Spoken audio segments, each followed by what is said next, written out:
Bismillahirrahmanirrahim. Gak pernah kalah bertarung, gak pernah kalah bulan, dan itu pandangan masyarakat. Lakin Rasul SAW meluruskan pandangan mereka dengan mengatakan orang yang jagoan itu bukan orang yang tidak pernah dikalahkan ketika bertarung. Walakin syadid, tapi orang yang kuat itu yang disebut jagoan, yang disebut jawara, mungkin kalau bahasa majunya ini warok.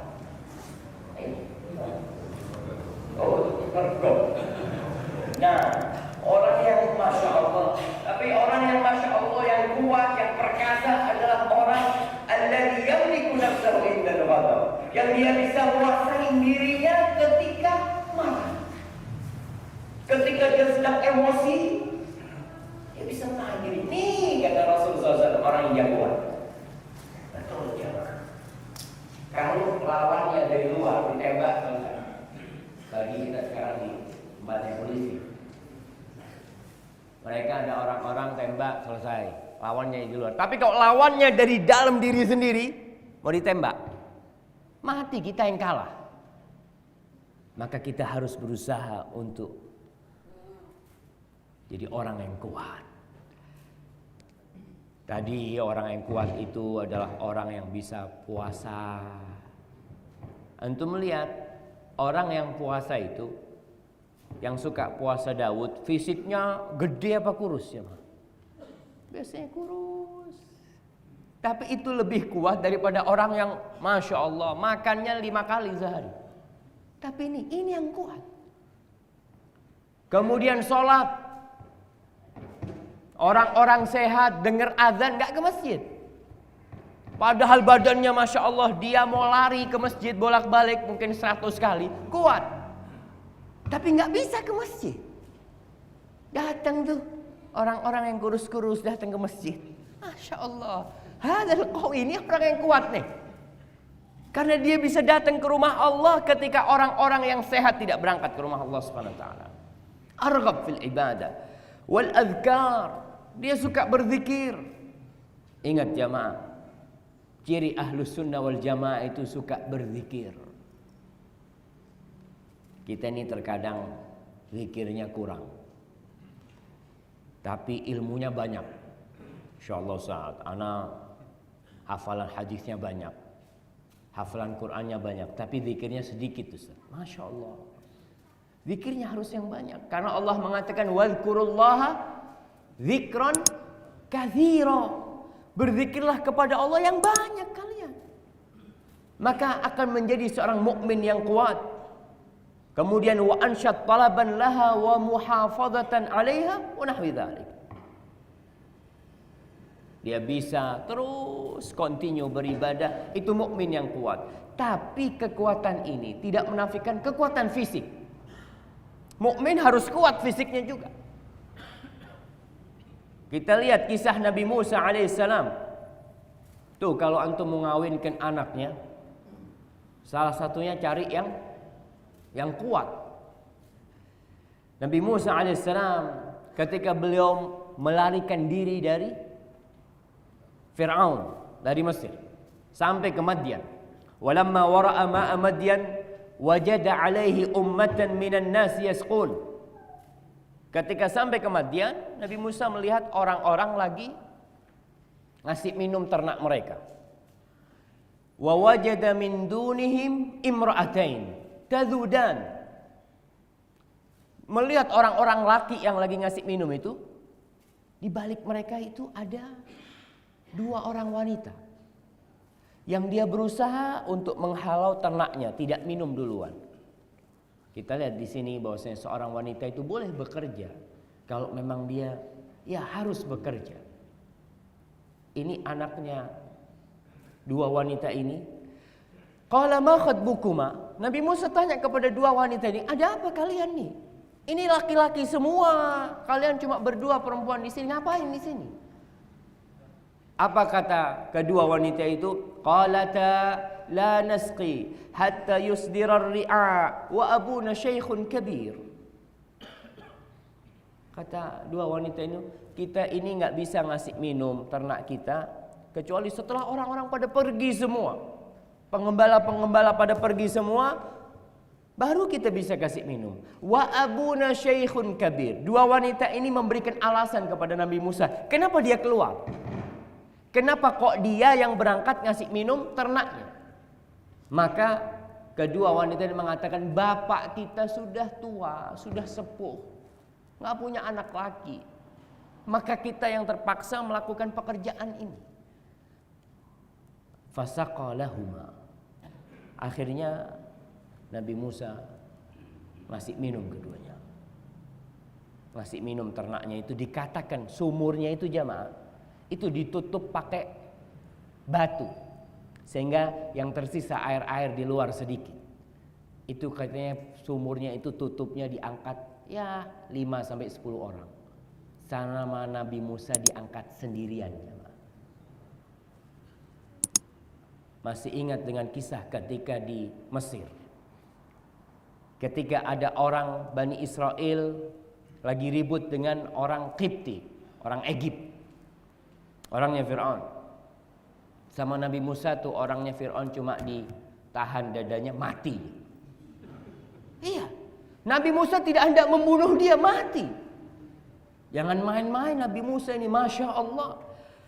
Thumma tawalla ila dhil. Kemudian Nabi Musa setelah ngasih minum itu, ya sudah, dia tidak mengharapkan pahala, ganjaran, cuma membantu tuh. Tuh kalau orang kuat kan bisa bantuin tuh wanita-wanita yang lemah. Nah Ustaz, biasanya kalau ada perempuan di jalan, motornya mogok, semua rebutan yang mau bantuin. Allahu Akbar. Hati-hati niatnya tuh. Lihat tuh, gimana? Modus katanya Ustaz. Nabi Musa setelah bantuin langsung sudah ditinggal. Dia cari pohon berteduh di sana. Qala Rabbi inni lima anzalta ilayya min khairin faqir. Ya Allah, aku butuh dengan kebaikan yang kau turunkan kepadaku. Faja'at ihdahuma tamshi ala istihya. Kemudian salah satu dari wanita itu datang kembali ke tempatnya Nabi Musa alaihissalam. Alastihya, sambil malu-malu. Masya Allah, tuh wanita, kekuatan wanita itu ada di rasa malunya. Makanya antum kalau mau cari istri itu cari yang pemalu. Kalau yang malu-maluin, Allahu Akbar. Sampai ada seorang akhwat belanja ke pasar. Beli daging ayam, perempuan yang jual. Mbak, sampean niku kok ditutup-tutupi kok ngono, Pak? Kata dia.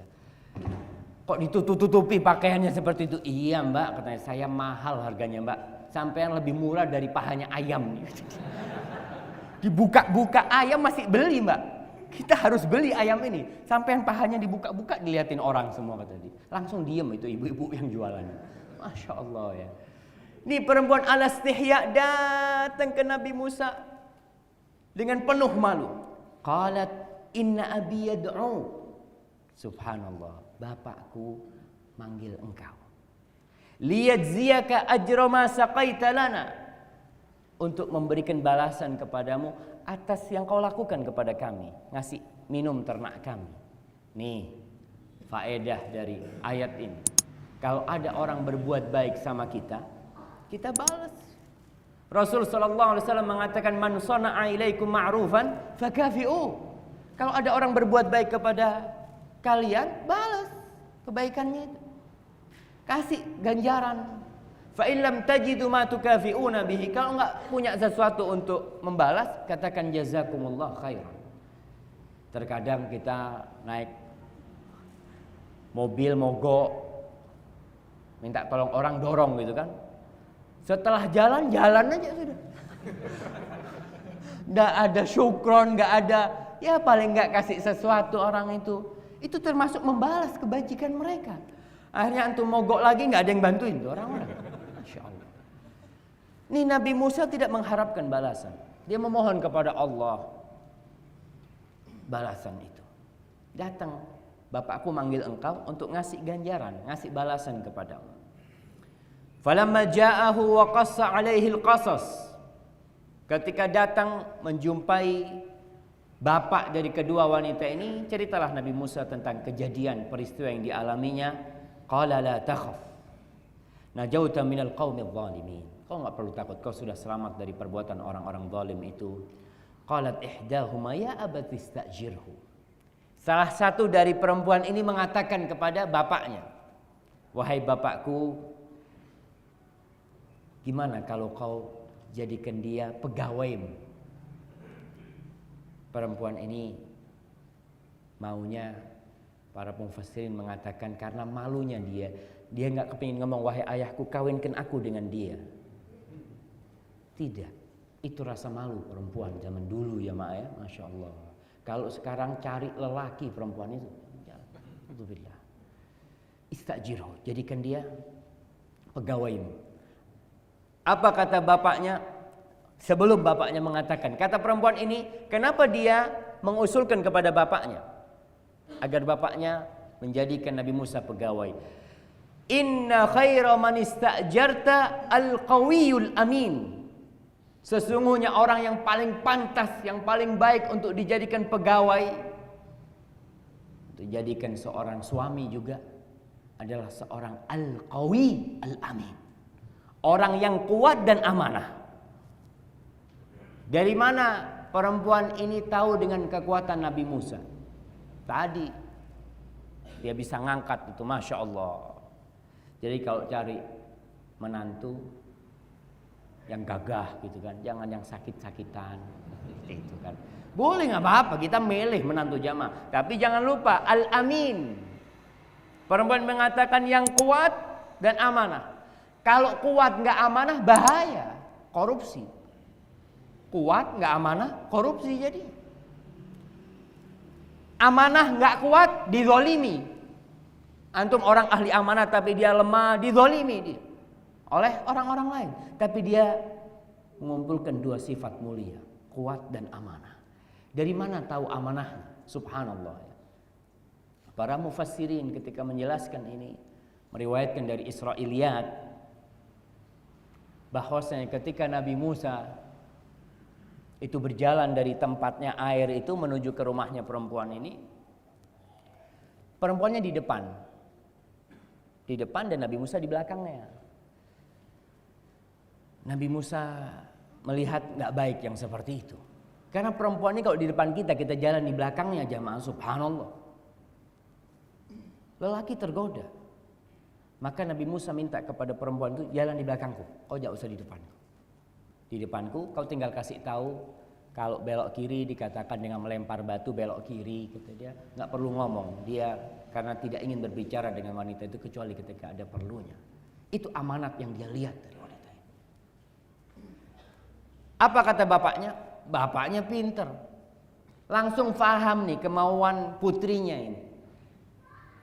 Bapaknya mengatakan, inni uridu an unkihaka ihdabnatayya hatain. Aku ingin menikahkan engkau dengan salah satu putriku. Padahal putrinya minta supaya dijadikan pegawai, tapi bapaknya malah ngawinkan putrinya. Ala an ta'jurani thamaniya hijaj. Dengan mahar, subhanallah jamaah. Maharnya itu menjadi pegawai selama 8 tahun. Fa in atmamta ashran famin indik. Kalau kau jadikan kerjamu itu 10 tahun, itu termasuk kebaikan dari diri. Subhanallah. Jadi kita kawin cuma bayar 1 juta, 2 juta, itu murah jamaah. Gimana antum kalau jadi pegawai 10 tahun? Berapa juta tuh duit yang dikumpulkan? Masya Allah. Tapi ini Nabi Musa orang yang kuat, dia terima. Dia terima hal itu. Dan para ulama menyimpulkan satu faedah besar. Allah subhanahu wa ta'ala menjadikan Nabi Musa keluar dari istana Fir'aun menuju ke Madyan, kemudian mengembala kambing berapa tahun? 10 tahun. agar Nabi Musa menjadi seorang yang kuat. Tadi kekuatan di keimanan, kekuatan di kesabaran.